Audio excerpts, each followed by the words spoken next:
The common belief among airline execs is that we will not see a return to 2019 passenger levels until a very large part of the population has been vaccinated.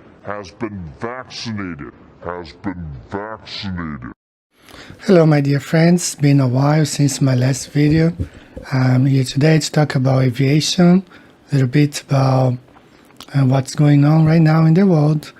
So you saw the opening video from the news reports.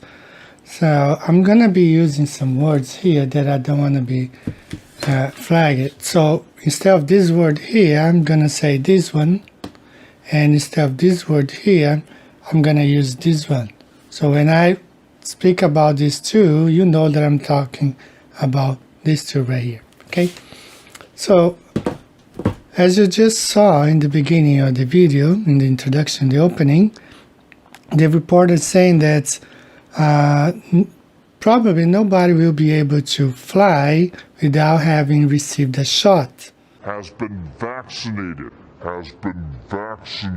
So that has a lot of implications for both the airline industry and for us, for people, the customers, the clients. Okay.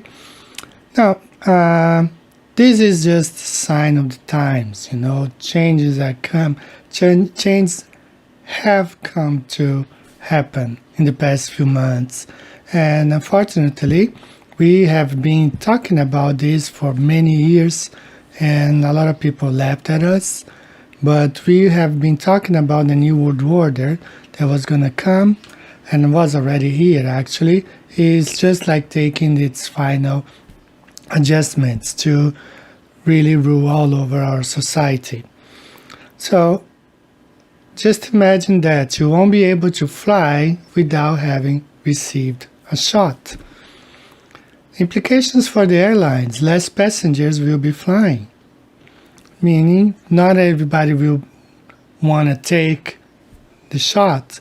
Many people will say no, so that means less people will be flying. On the other side, we have the airlines that having less passengers will mean a lot more financial problems for them. And just imagine this part as well. Every employee, if you want to work in an airline, if you want to fly, you want to be a pilot, a flight attendant, a co-pilot, you're going to have a certificate of a shot. So this is sign of times, right? So we're going to be looking here at the future of aviation, what's going on right now, and there may be no other future for aviation. A lot of airplanes are already flying empty, and many of the international flights will no longer take place. For example, for this year, 2020, I had planned 3 trips: one to Thailand, one to New Zealand. I visited New Zealand last year. I was going to go again with my family this year, and another trip to Brazil. Now, even if the situation goes back to normal, I have already canceled all those 3 trips. I just don't trust anymore, okay? I don't know what's going to happen. I've seen people stranded overseas. They haven't been able to go back to their countries. I don't want this happening to us. I don't want this happening to our family, separating our family. Let's say if we take a flight from Japan to Brazil, stopping in LA, suddenly they decide that we need to take a shot to board the plane again because we need to have a transit stop there, or even if it's in Dubai or in Europe. What if they decided that if we have already left here with no problems, but in the middle of the way they decide, well, you cannot board this plane again unless you take a shot. So we don't want to take risks anymore. We have talked among ourselves. We are not planning any more international travel. And even though I have families in Brazil, I have told them that I don't know if I will even see them again in person because I no longer plan to travel to South America. So now let's look at a couple of the reports about jobs in the airline industry. Let's first look at some reaction from pilots. The coronavirus has devastated the airline industry. U.S. air travel has dropped 95% compared to last year, and the number of flights scheduled globally is down by 63%. The insides of airports are empty, but outside is another story. While some airlines have started transporting cargo on passenger planes, more than 2/3 of the world's commercial aircraft are grounded. It's somewhere between 14 and 15,000 aircraft that are parked, or almost 60% of the fleet. Never before in history have airlines had to ground so many planes so quickly. Our customers have come to us and said, look, we're parking literally hundreds of aircraft per day, and logistically, it's very, very complex. This is a particular difficult time. Parking hundreds of aircraft is also adding to their losses. These planes can't just sit idle. They need routine maintenance and a place to be stored. And when you suddenly have thousands of planes with nowhere to go, it becomes a logistical nightmare. It requires a lot more maintenance to bring it back into service than, let's say, if it's been started up every 10 days or so. The A380, the big double-decker that Airbus launched, a little bit over a decade ago, every one of those is on the ground. 100% of the A380s are parked today. So we just heard about all those aircrafts being taxed in some places, some airports. Now just imagine 95% of them being now on the ground, and those aircrafts need maintenance, right? Now, if things go back to normal, those aircrafts all need to be maintained and checked before even flying, because you don't want to trust an aircraft that's being taxed for many weeks, months now, and then suddenly they decided to just take an international trip. You may not want to trust that, because I haven't found any things that says that the mechanics are still working and checking those aircrafts. Yes, they're checking some of them, but there are literally thousands of them, over 30,000 of them now on the ground. So it's kind of dangerous. And you also heard them saying that it would take 2 to 3 years to go back to normal. My opinion is that it will never go back to normal. As I told you in the beginning, you will be required to have taken a shot to travel. And many people won't do that. They don't want to do that. I myself am one of them. I don't want to be under the pressure of only being allowed to travel if I take a shot, knowing that the shot is not good for me. Okay, so imagine some pilots flying people who took shots, and there will be bad reaction to those shots, and there'll be a lot of people sick even inside an airplane. So talking about more emergency landings, a lot of unpleasant situations happen. Okay, so let's go to next segment and look at some of the pilots speaking by themselves. The thing with aviation, it is that when things go bad, it's the quickest to react. And then when things get better, it's the slowest to catch up. It's a very sensitive industry. So I think for us, people that work in the airlines, we might be fucked for a while. And it sucks, I'm not gonna lie, it sucks pretty bad. And to cope with the crisis, South Korea's flag carrier, Korean Air, has transformed some of their passenger flights into cargo planes. According to the company on Sunday, since last Friday, the airline has airshipped agricultural products and supplies from Korean companies based in Vietnam through its flights to Ho Chi Minh City. Here's another example of a pilot who migrated to other fields of business. A British Airways pilot has taken a temporary job as a delivery driver for Tesco during the coronavirus pandemic. Peter Login worked for the airline headquartered in London, near its main hub at Heathrow, for just 4 months before the travel industry was tremendously affected by the ongoing crisis. Last week, British Airways announced it was grounding all flights at Gatwick and dramatically cutting its service at Heathrow as demand for travel collapsed. Tonight, we bring you an exclusive. We talk one-on-one with an airline pilot about the impact the crisis has had on him and the industry.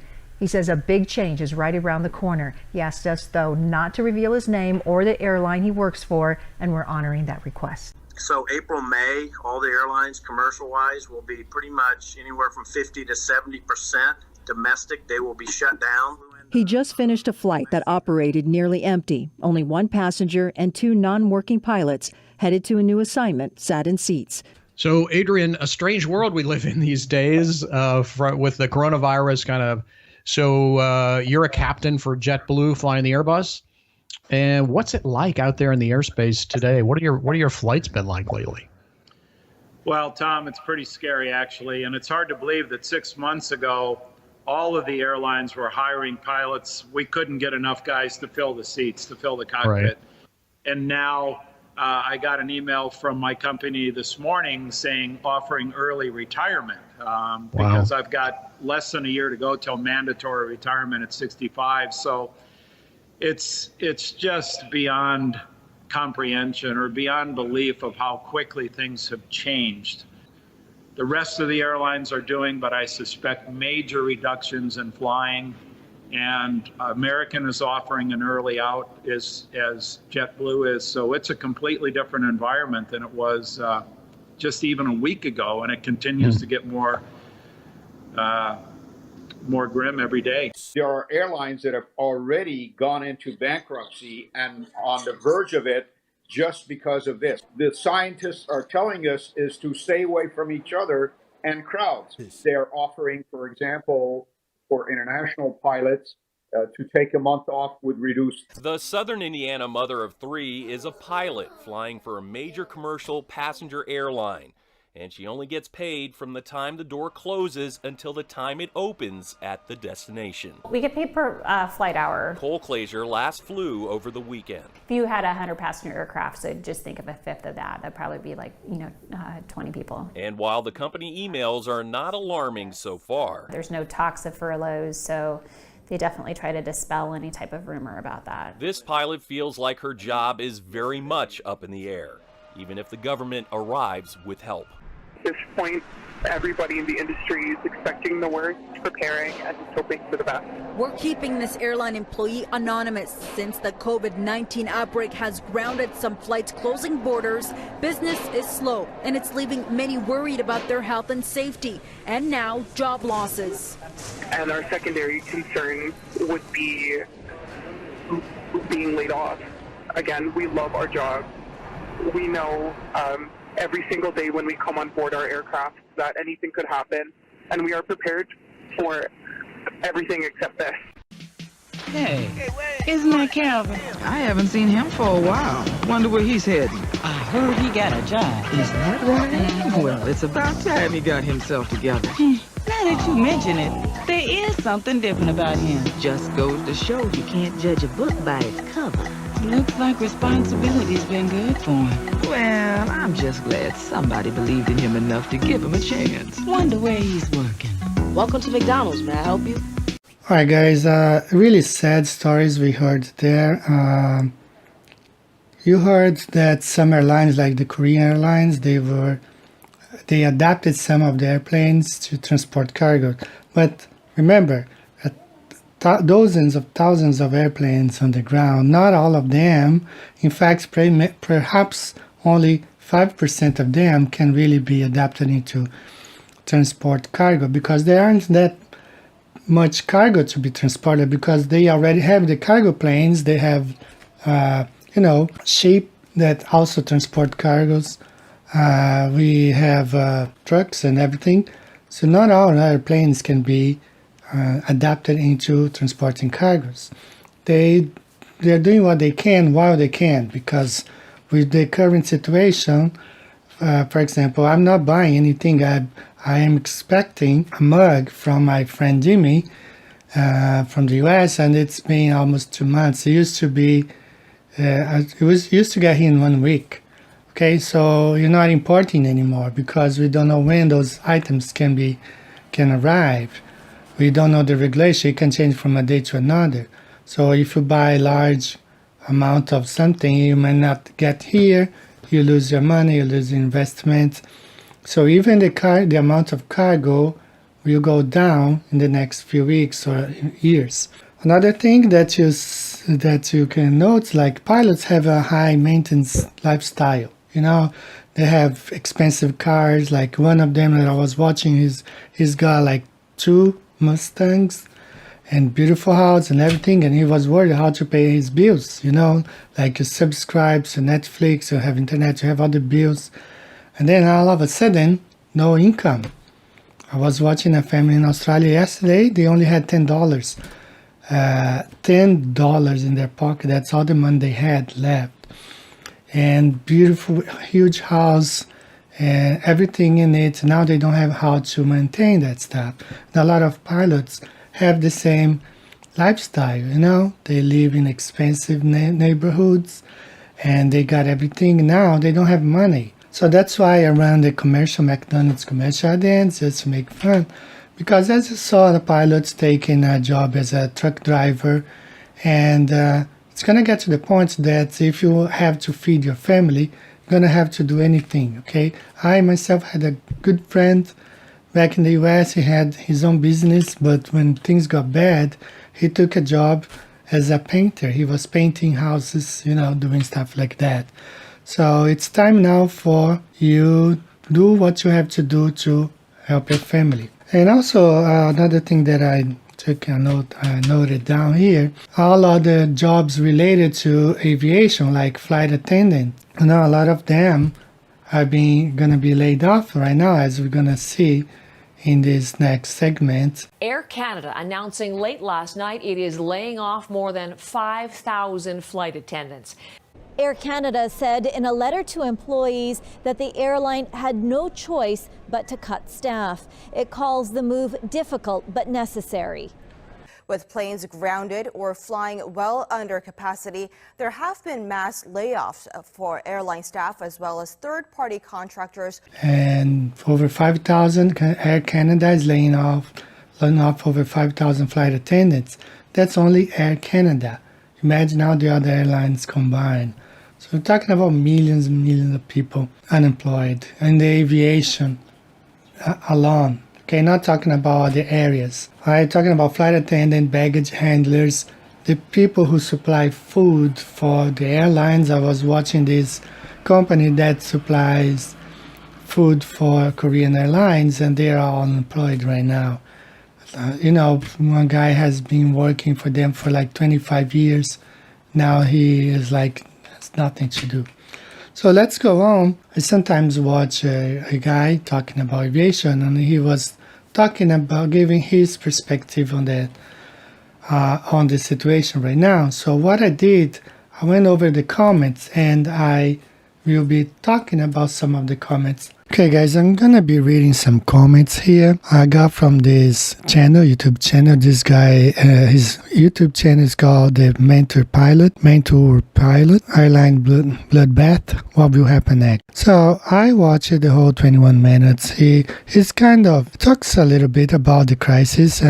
He throws some optimism, and I'm going to explain why. I'm not saying that it's his case, but I've been seeing some guys being optimistic about the situation. But the thing is, you know, some of these people, and I can tell you by my own experience, they are connected to some, let's say in his case, he's a pilot. If he's connected to a flying school, and then they gotta bring in more students. So they gotta throw an optimistic view of the future because they wanna sell their product. They teach students how to fly, and some of them, I was listening to this pilot. He has $150,000 in debt because he just finished flying school, and now he is afraid he's not going to get a job. So some of these pilots, they are connected to some sort of flying school, so they are throwing an optimistic view of the future because they don't want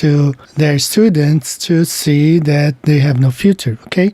And I will explain why that's what I think. But let's go ahead and read some of the comments. Yeah, he did touch upon many aspects in that video, and he did do another one about pilots needing to regularly maintain their training.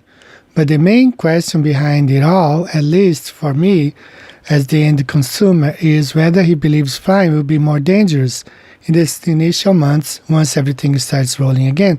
And this is interesting because what he is saying is a lot of those aircrafts are not being maintained. Okay, they're parked, they're taxed in some places, and then they're gonna start flying them back again. If they do, it may not be as safe, so you may see some accidents happening. It can be dangerous flying. The title of your video made me very upset because I'm wanting to be a pilot in my future career, and the industry will be long gone by the time I get my licenses as a pilot. In simpler terms, the aviation industry will fade away like it was a mirage, and we'll never be able to get it. Another interesting comment, because if someone is getting his pilot license now and hopes to get a job in a major airline, you can bet that it will take for this guy who gets his license today, it will take him at least 15 years for him to be flying a 737. Okay, on the other hand, if we had no crisis, it could take him 4 to 5 years. But now, if everything goes back to normal, it could take him at least 15 years to get him flying a 737. Next one, the airlines are doomed. Nobody's going to be able to afford to fly. Nobody's going to want to be crammed on planes for fears of viruses. Globalization is ending because it has been proven dangerous to the welfare of people. This industry is over. Globalization failed because the world is not a globe. I live in Toulouse and I repair parts for all of the main airplane constructions. Most of what you have said, I have already seen the effects of. A380 parts are not being repaired and are being set aside, and the main things that I am having to repair at the moment are for 747 cargo planes. In fact, the majority of the parts I am receiving are from Asian countries, as they seem to still be operating. Some cold water here. In 73, I just finished training with American Airlines. Oil crisis hit and was on the street, so he was fired. It took it till 76 to get a recall, and by then I had went the national. Next was the regulation. Pan Am sucked us up. I only took one paycheck from them and moved on to FedEx. 25 years there, now retired, and very glad to be done with aviation. Bottom line, I don't think things will come back fast, if at all. Move along with life, and if you have a family, it might be wise to plan on a career change. Another one here, to any pilot out there or any pilot contender, get a different education while you still can. This may sound very dramatic and pessimistic, but what he said is very important. He just did not finish the thought. The airlines are not the only thing that is being bought by central banks or countries, as he says. Everything is starting to be bought by the central banks because they will never let go of their organized crime scheme before it is absolutely pointless. We are at the beginning of a huge depression, and flying anywhere is unfortunately going to be the least of our problems. Man, before going to bed, I always get so pessimistic. It must be the confinement at home. But either way, better safe than sorry. Take care and really look for any occupation that's really necessary during a Great Depression. Just my 2 cents. Last one. He is speaking as a privileged person to the privileged class. That's not realistic. The world has changed. 10% may be privileged. Can fly wherever, whenever they want. 90% not so. Borders will become blocked. Anyone ever thought it was starting to go through TSA? I think the next step is the medical certificate one needs to fly to any country. The internet has proven one can work from home, no need to go off somewhere to a meeting. So very interesting this. The other thing this guy pointed out and brought it to my mind, imagine now if you need to get a visa to go to another country, now you need to prove that you have been vaccinated. What if you don't want to be vaccinated? So airlines will lose lots of business because of that. Look at this here. Coronavirus, what global travel may look like ahead of a vaccine. So pretty much it will be mandatory for you to take a vaccine if you want to fly. So if you don't want to fly, that means airlines will lose more business. And they are pretty much stuck there. They cannot allow passengers to fly without being vaccinated. And if you don't want to fly because you're not vaccinated, that means they will lose business. So this is my 2 cents, for those who are planning a career in aviation. It's going to be very difficult. So no fears for pilots now who are being fired to go ahead and tell the world that the earth is flat, there's no curvature. There never was. All right, guys, a few more things that I want to add.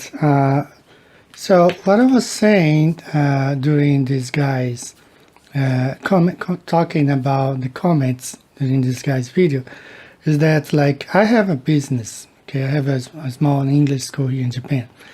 So I could easily take advantage of the situation right now and tell my students that, this is the moment for you to invest in yourself. You need to learn English now, and because, if you don't know another language, you may not have a future. But, the thing is, there will be no future. So some flight schools, they may, I'm not saying that this is the case, as I said in prior, but they may be hiring pilots to advertise for them, saying, giving the glimpse that the situation will be all right, everything's going to go back to normal, so the students can enroll in their schools, because they depend on the students. After they graduate, they don't care. Okay, so I have a student here, a Japanese girl. She's 21 years old. She's in her last year of interior design. She is $60,000 in debt from student loan. And we were talking right here a week ago, and she said, "Teacher, I don't know what to do because I have all this money, but I don't know if I'm going to get a job." And she told me the school doesn't care. All right, and they are trying to advertise more to get more students. There will be no jobs for them. Same thing, okay? One of the things that they were saying is, like, if you get your pilot license now, before the crisis, maybe in 5 years you would be flying a 737. Now it's possible that it will take 15 years to be flying a 737 plane if things go back to normal. But as I said, and that's what I believe, I don't think things are going to go back to normal, okay? A lot of problems are coming. And the other thing that I want to say, like the pilot was saying about confinement, luckily here in Japan, we haven't been under a lockdown.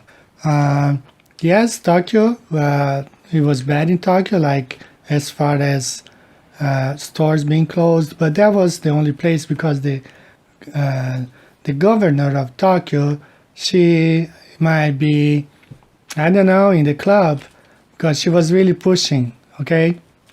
But everywhere else, it's been okay.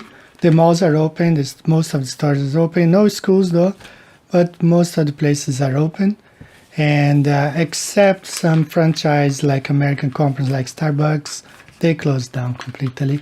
But we have the Japanese stores, the cafes that we can go. All right, so let's move on to the next segment that I want to talk to you about it. At this afternoon's government news briefing, one of the Prime Minister's most senior colleagues told me local lockdowns might have to be reimposed. Our phased approach is one which allows us to monitor the impact that those changes are having on public health, and if necessary, in a specific and localised way. That means that we can pause or even reintroduce those restrictions that might be required in order to deal with localised outbreaks. All right, guys, you just heard him say reintroduce. So even though they're talking about easing up the lockdown, making things to go back to normal, at any time everything can be reinstated. At any time. Things can go bad at any time. So we don't have now, we can't trust these politicians because they no longer work for the people. They never did, but now they openly work for the New World Order. Now we're going to be talking about this New World Order in a couple minutes, okay? But remember, your local police, your politicians, they all work for the New World Order now. They don't care about you. Another thing that I want to talk to you about it, a lot of more pilots, more people will be laid off in October. as we're going to see right now. Now the airlines are expected to lay off tens of thousands of people starting October 1st. This is a matter of sheer gut survival. So this one, I just got it last night. Today is May 12th, 2020. So this piece of news, it was on last night that the airlines are planning to lay off hundreds or thousands more pilots and flight attendants in October. They are only keeping them right now on the payroll because they received over $50 billion bailout. And the government just can't be giving them money. And so in October, when they run out of money, they're going to be laying off the rest of the pilots, keeping maybe 5% only of them on the payroll. So this is the situation we are right now. Okay. Now, as I told you before, I deal with students here, and I could easily be taking advantage of this situation. But I'm being open to them. I'm telling them there is no future. There is no future in studying English, like as far as working overseas, moving, or working for big international companies. I came across from this report from Australia. Let's take a look. There's more bad news for the economy tonight, with COVID-19 causing the biggest population drop in Australia's history. As thousands of temporary residents leave the country on government orders, the knock-on effect will be devastating. Australia is a country built on immigration, but the pandemic is set to cause the biggest decline in our population in history. Now the Prime Minister is saying, not where the bloody hell are you, but to go home. Many suburbs in some of our biggest cities are especially reliant on the skills of migrants. Just here alone in our city, about 140,000 of our residents are migrants. But many international students and workers on temporary visas are now being told to leave the country. 310,000 people have already left since January. It's almost 2 years' worth of population growth to lose in 3 months, and that's a huge drop. It's expected another 300,000 could also go home by the end of the year. There are also fears it will hurt the property, retail and hospitality sectors, as well as education and tourism, making a recession inevitable. The size and scale of that recession is really the question now. Some experts believe the government is making a mistake blocking temporary workers from the JobKeeper allowance. They believe the move could further hamper our economic recovery. We paid back the big debt after World War II by having a very, very large baby boom and a very large post-war migration program. I don't think we'll be doing that this time. The big question, how to repay the new debt. All right, guys, so one thing that I don't want to do is to make money out of this situation on people that I don't think there will be any future for them. My field is international students, as we teach them, and they get to take some tests to study abroad. It's a lot of money for them. Parents have to borrow money sometimes, or sometimes they have saved, but it's a lot of money for them to invest and for no future at all. I don't want to be sending students abroad so they can be stuck there, being forced to take a shot or something so they can return home. So I have been sincere with my students. I have talked to them. I have lost already some because I have been open to them, but some others, I still have a lot of students that don't want to quit. They want to keep on studying. Perhaps they believe things will be better in the future. But it's up to them. I cannot force them to stop studying, but I've been sincere with them. I don't want to be keeping the money because sometimes when I teach classes, I myself am very pessimistic. I'm thinking like, what's that for? Because there's no purpose anymore. Okay, let's move on to the second part. The first part we talk about aviation doom. Now let's talk about the science deception. Science deception, because pretty much what we've been talking applies to science. All that science that you guys have been learning and defending, especially those bulwark believers, for what? The narrative is control. all the narrative is being controlled by a group of people. And they have flooded the institutions with this false science, and people believe that so deeply, and they defend that. And now I wonder them, what answers are they getting from these institutions? And they are just telling them the same story. Oh, things are going to go back to normal. I was watching the director of a university yesterday and said, oh, no, we're expecting normal registration for fall. Everything's going to go back to normal. No, you're going to have all those, social distance, all that stuff going on. Things will never go back to normal. So, I mean, what's the point of everything? I myself, my daughter, my youngest, she's 14, and she's been at home because the schools are canceled until the end of May. I actually don't want her to go back to school at all, because what's the point?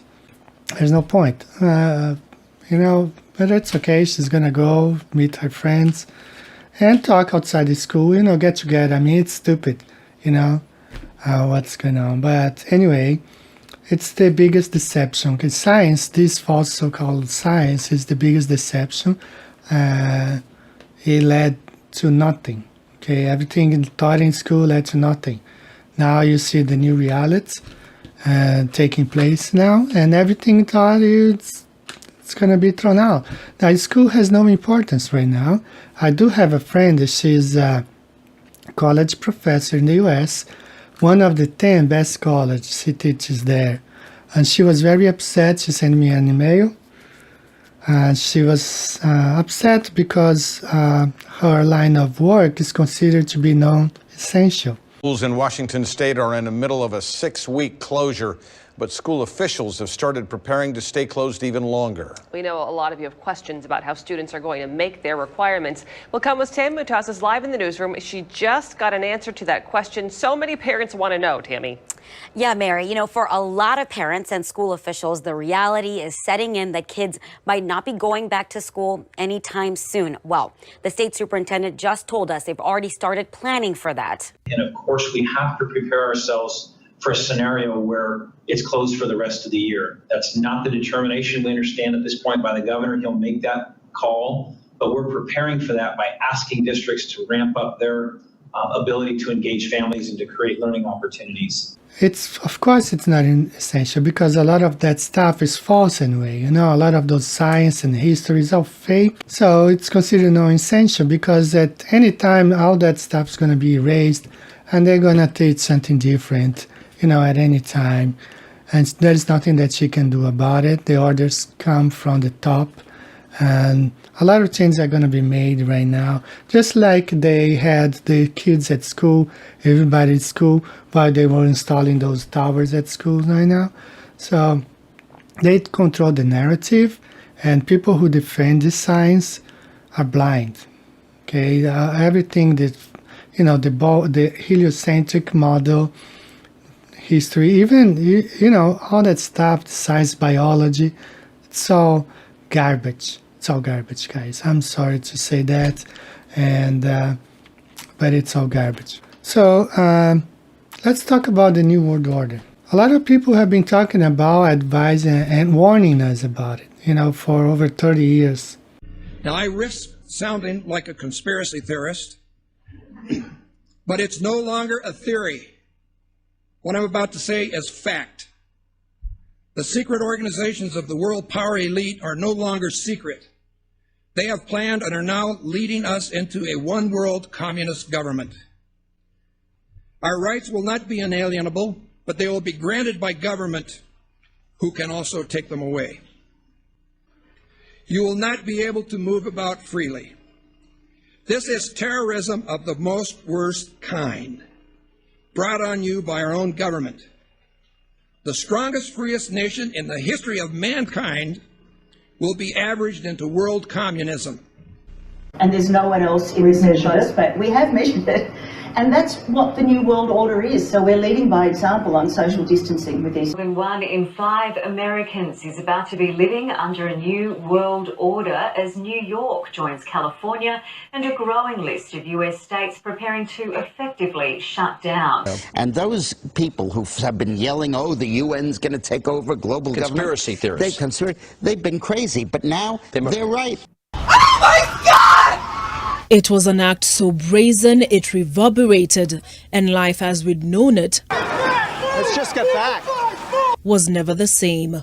The shockwaves ringing to this day. 3,000 lives lost, air transport wasn't the same. Big Brother no longer bothering to hide in the shadows, a looming presence in our lives. How much more then can we expect COVID-19 to alter our way of life? How much of what we're experiencing now will entail the new normal, the taboo of physical contact, the distance between us? Nowhere left to flee, nowhere left to turn. Physically cut off from one another under enhanced surveillance, our own phones used to track our every move. Once COVID-19 has run its course, will life change for the better or worse? Let's get to a third story here, which is you worked all weekend over in D.C. at the IIF highlight. And when we asked you what the highlight was, we wanted to talk about it. You said the New World Order. What does that mean? Something I thought was interesting was a lot of the embassies were actually having parties on Thursday and Friday night.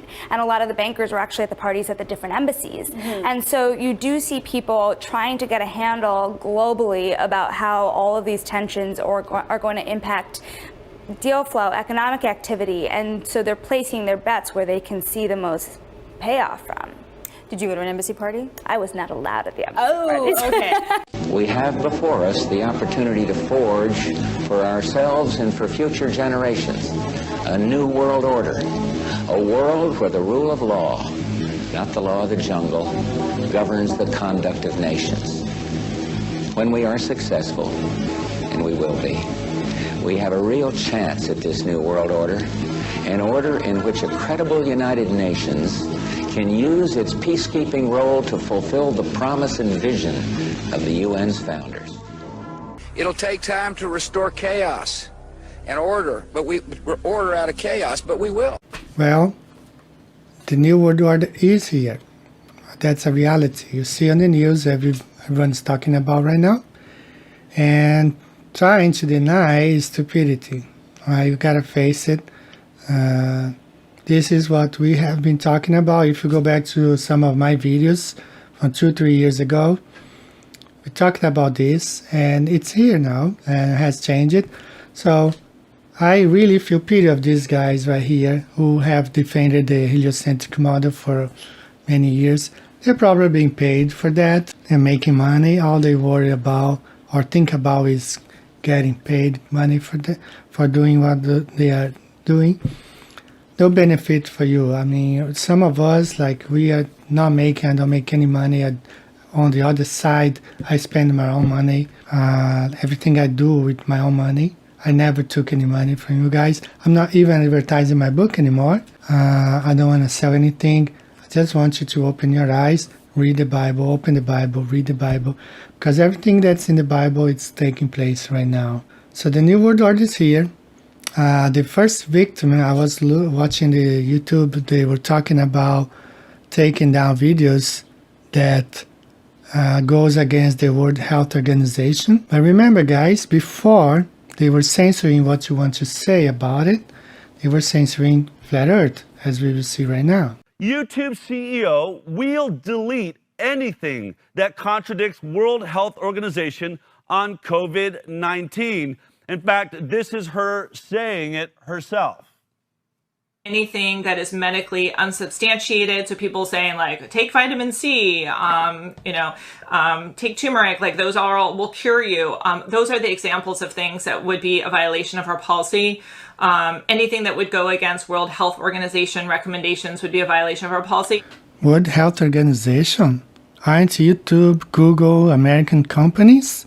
Why are they answering to a foreign organization? Don't forget, Flat Earth was the first victim of censorship. Ms. Downs, does Google think that this is a problem, and what is the solution that you're coming up with to address it?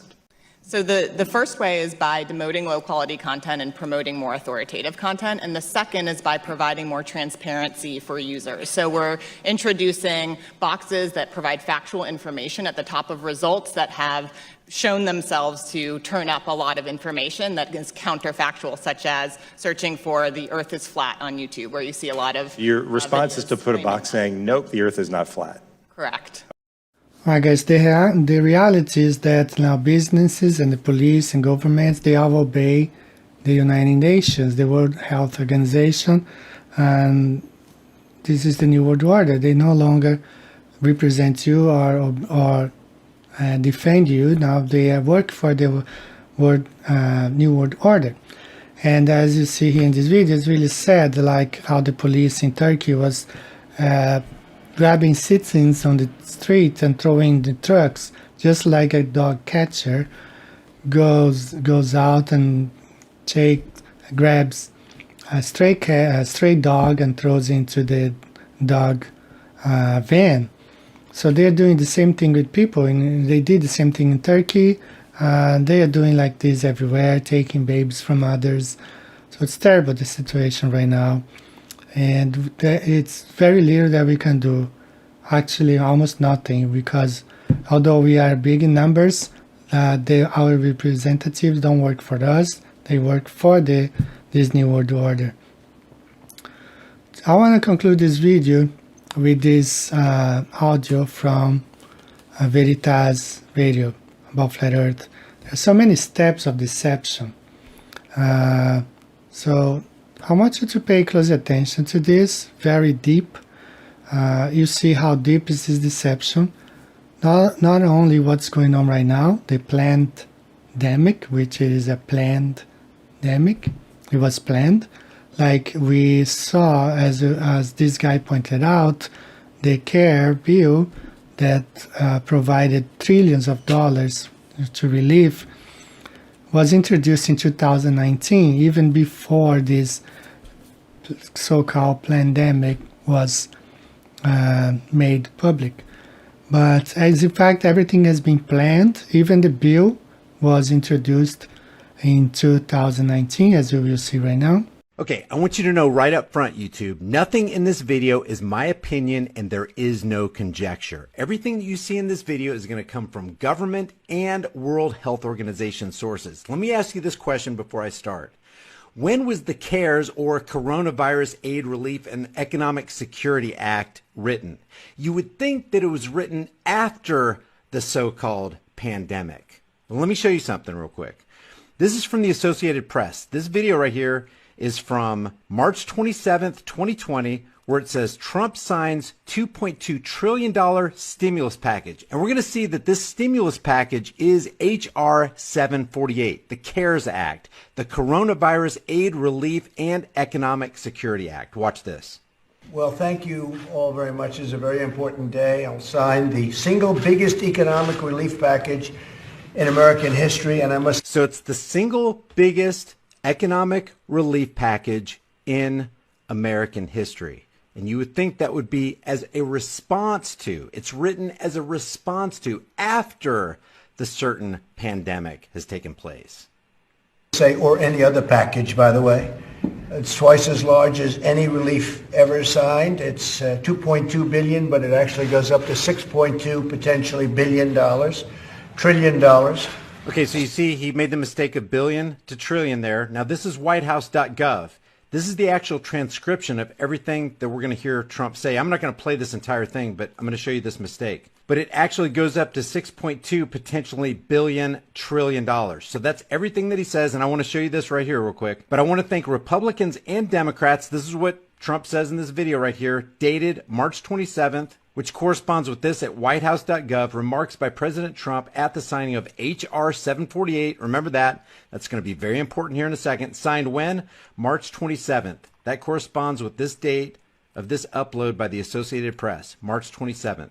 And the reason I'm making a big deal out of this is because we're talking about H.R. 748. We are not talking about another bill. Trump did not sign another bill. He signed H.R. 748. That's going to be real important in about a minute. So he says this. I want to thank Republicans and Democrats for coming together, setting aside their differences, and putting America first. But when was this bill introduced? When was it written? It had to be after the pandemic came along, right? Because this is a natural response to what happens after the fact, right? Watch this. World Health Organization says a pneumonia of unknown cause detected in Wuhan, China was first reported when? To the World Health Organization country office in China on 31 December 2019. All right? When was it declared a public emergency? The outbreak was declared a public health emergency of international concern on 30 January 2020. So when was H.R. 748 introduced to Congress? You would think it would be after January 30th, 2020, right? I mean, it'd be ludicrous to come up with a Coronavirus Aid, Relief, and Economic Security Act before coronavirus was ever on the scene, right? This is from congress.gov. You can look this up for yourself. Everything that I'm talking about in this video, I'm going to put all the links in the description and in the pinned comment so you can look this up for yourself and share it with your family and friends who've been deceived by what we're seeing today. Check this out. H.R. 748, going back to whitehouse.gov. H.R. 748, the CARES Act. What does CARES stand for? Look at this. Coronavirus Aid, Relief, and Economic Security Act, or the CARES Act. H.R. 748, he signs H.R. 748. He signs it on March 27th, 2020. When was it introduced? Oh, check this out. Introduced 1/24/2019. A full year, a year and 2 months before he sits down at this desk and signs it during a plandemic. Why do we call it a plandemic? Because look, they already had this in the works, guys, on 1/24/2019. Let me show you something else. If you click a link right here on congress.gov, it takes you to this page right here so you can see the movement through Congress all the way to the very end where it becomes a law. When was it introduced? 1/24/2019, introduced into the House, and you can track its movement. And I'm going to close it. I want you to please pay attention these next 10 minutes of video because this is an audio from Veritas Radio talking about the flat earth and all the deception that's going on right now.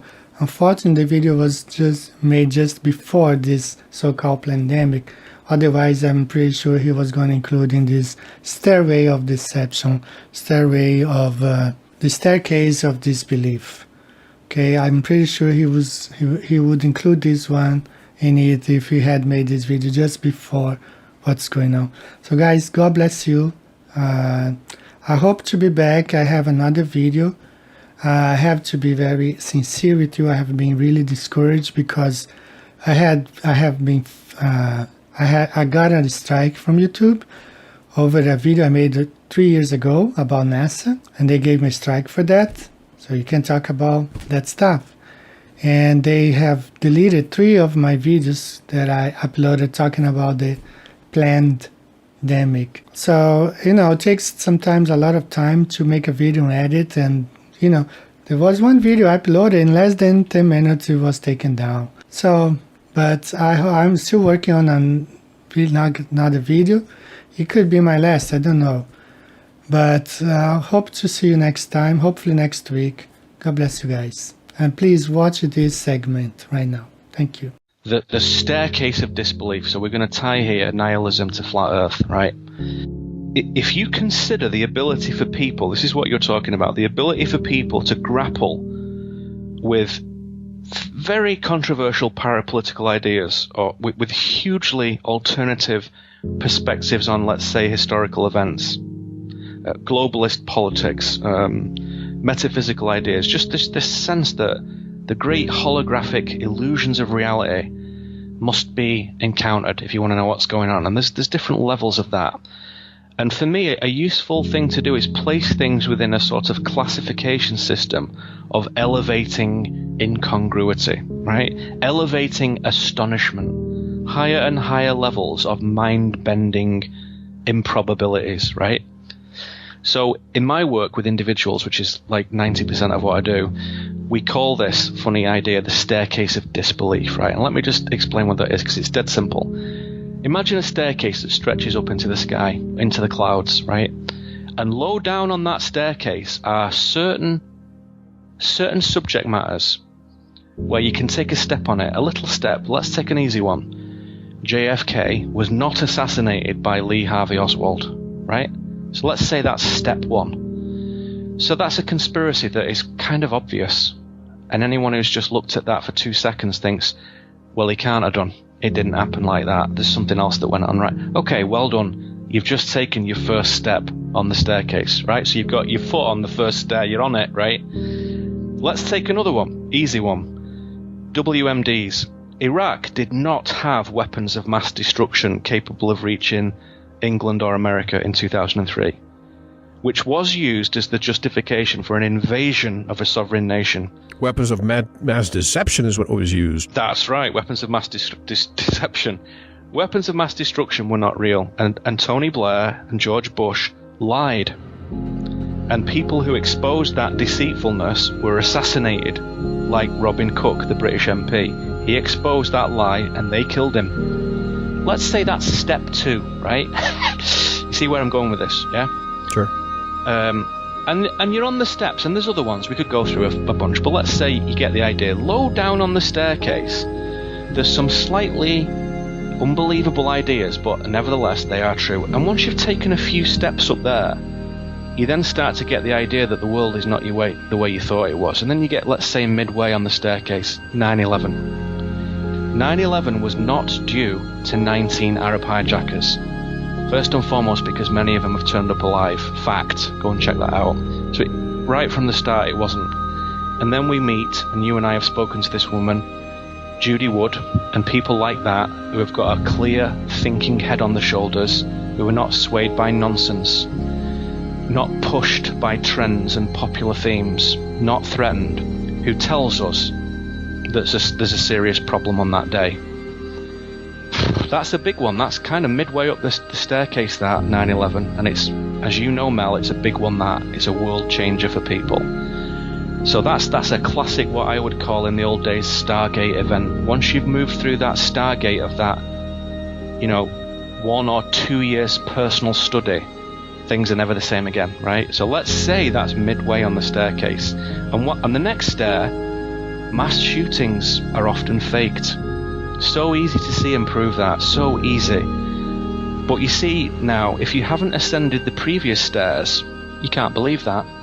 You cannot believe the idea that the US and UK governments, operating under instructions from global empire, routinely murder children and women and men to advance gun restrictions, aggressive mental health care policy, and a sort of, increasing dependence on the state.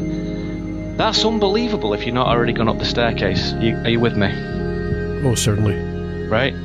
Whereas if you have walked up some of those stairs, prior stairs, you think, well, I can imagine that, to be honest. I'll need to take a look. I'm not just going to believe it willy-nilly just because Mel said it, but I'm going to listen to what the evidence is provided with all these different guests that talk about shootings and psyops and whatnot, and I'm going to check it out. And it really isn't very difficult to be a quality researcher. It's really not. You need to train yourself, you need to develop discernment. It takes a while, but it's not hard. It really isn't that hard. And when you look at it, you see the staggering problems, particularly all the doctored photographs in Sandy Hook. Big giveaway, big giveaway. Another one on the midway point. The media is not fair and never has been. Never has been. Once you start to grasp the magnitude of empire, that's not too difficult to get to that, right? And then you get to another one. This is a tough one for some people, because we're midway, we're getting higher on the staircase now. Is it possible that we conceive of a situation where all kinds of organisations, like the United Nations and the Bank of England and Black Lives Matter and Antifa, anti-fascism, Occupy, Campaign for Nuclear Disarmament, Women's March, is it possible that those groups are actually bad? That they appear to be grassroots uprisings of people wanting equity and justice? Of course, No, wrong. That's not what they are. They've not arisen organically, and they do not represent reality. They are conditioning beacons, and they suck in the unwary and empty them out. They sort of amplify unreality only to create this extended movie, this long play movie that goes on and on and on and on. Fake polarizations, always fomenting division, always exploiting the weakest members of society, people with nothing, who don't have a chance to sit back and educate themselves, who don't have a chance in hell of that. They are the foot soldiers of those groups. Oh wow, really? So all that anti-fascism stuff and all those good people who think that that's all garbage. That's right, that's garbage, all of it, all garbage. That's a tough place to be. If you can stomach that, then you get further up, let's say the top parts of the staircase. World War II is almost the exact reverse situation as we've been taught in the timeline. Almost the exact reverse of everything. Who the Allied powers are, who the Axis powers are, it's almost back to front. World War II is one of the biggest psyops that you've ever seen in your life because of the extended period of time for it. You go up further. The Earth is not a sphere. The sun and the moon are not what you think they are. Same size, not far away. There is no gravity. Humans are ensouled children of divine source. And right at the top of the staircase, God is real and loves you. That's the hardest one for anyone to fucking believe. The hardest one. Even stupid religious people don't really accept that in the heart. They have a different version of it. That staircase of disbelief is what allows one person to examine a thing and another person not to examine a thing. You forget, Mel, and I say this tongue-in-cheek, you forget how far you've already come up that staircase over the last 15 years. You forget how many steps you've taken, and you forget what giant cataclysmic paradigm shifts you've had in your own private mind, in your own heart, in your own thoughts, personally in your life, with yourself, with your family, with your friends, with your business, with the audience, with this, with everything. We forget how far we've come. And just for a second, you stop and you look down and you realize you're at the top of the staircase. You're right there thinking, anything's possible. Stair 100. Anything is possible. There's many people walking around who may have taken one step or two steps or no steps. You cannot go midway or high up on the staircase and just say, hey, what about World War II? Apparently, Hitler was a real nice guy. You can't do that.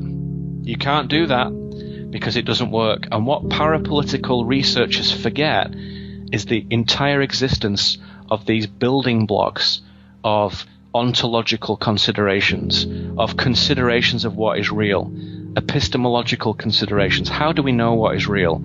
How can we understand the scope of truthfulness? What does that even mean? Walking up that staircase in our own private studies answers that for us in very personal, meaningful ways. So like I say, I can walk into somebody's living room in this audience, pick a random guy, a random woman, and we can dive right into stair number 72, right into stair number 97. And they'll be like, wow, it's incredible. I don't know if it's true. It could be garbage, but I am prepared to look at it.